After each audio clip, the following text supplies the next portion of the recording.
ఇంకా అందులో అత్యాచారం ఎట్లుంటది? ఒకవేళ వీళ్ళిద్దరికి లైంగికంగా కలిస్తే గతంలో సుప్రీంకోర్టులో ఇచ్చిన తీర్పుల ప్రకారం వ్యక్తిగత కలయిక, పెళ్ళైనోడు పెళ్లి కానోడు కలవచ్చా కలవకూడదు అంటే మైనర్లు మేజర్ ఇచ్చిన వాళ్ళు ఇద్దరు కలిస్తే అది అత్యాచారం కిందకి రాదని సుప్రీంకోర్టే తీర్పు ఇచ్చేసి ఇట్లాంటి అత్యాచార కేసులను దృష్టిలో పెట్టుకుని. కాబట్టి ఇదంతా కోర్టులో ఎదుర్కోవాలి. కానీ అతను కోర్టుకి వెళ్ళడం ఇష్టం ఉండదు, ఎందుకంటే భారతదేశంలో తాడు కోటీశ్వరుడు కాబట్టి రాజకీయ పలుకుబడి ఉంది, ఆర్థిక పలుకుబడి ఉంది. అతని కోర్టుకు వెళ్లే ఉద్దేశం లేదు కాబట్టి అతని ఇగోని సాటిస్ఫై చేస్తా ఈ అమ్మాయి సమస్య పరిష్కరించే పని ఈ పోలీస్ అధికారులు చేత జగన్ చేయించాడు. సింపుల్ గా చెప్పాలని అది చేయించింది. వీళ్ళు ఆ సందర్భంగా అమ్మాయిని హ్యూమిలేట్ చేశారు అంటే, నా దృష్టిలో హ్యూమిలేట్ చేయడం అంటే వాళ్ళు VTPS లో పెట్టరు. అమ్మాయి గౌరవం ఇస్తూనే చేశారు, అమ్మాయి అడ్డం తిరిగింది.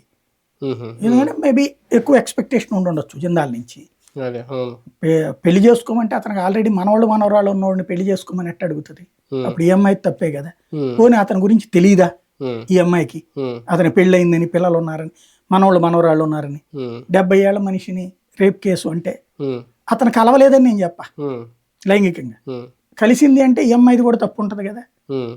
పెళ్లి చేసుకోమని అడగడం అంటే సంథింగ్ స్వార్థం ఉన్నట్టే కదా అక్కడ. అట్లాగే ఈ అమ్మాయికి అంతకుముందు అతను ఏదో ఒక పెద్ద కంపెనీకి సంబంధించిన ఓనర్ కొడుకుతో ఇష్యూది కూడా అప్పట్లో వైరల్ అయింది. ఇక్కడ బేసిక్గా ఈ అమ్మాయి మంచి ఎడ్యుకేటెడ్, నో డౌట్, ఫ్యామిలీ కూడా మంచి ఆర్మీ ఫ్యామిలీ అంతా.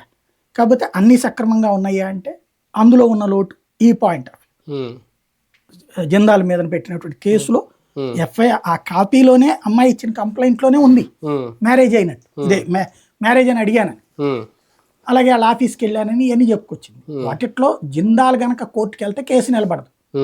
కానీ జిందాల్ ఈగో ఏంటంటే నేను ఎందుకు వెళ్ళాలి ఈ అమ్మాయి కోసం ఆఫ్టర్ ఆల్ అనేటువంటి ఫీలింగ్, ఆ ఫీలింగ్ ని సాటిస్ఫై చేసే పనిని జగన్మోహన్ రెడ్డి చేసుకొచ్చాడు.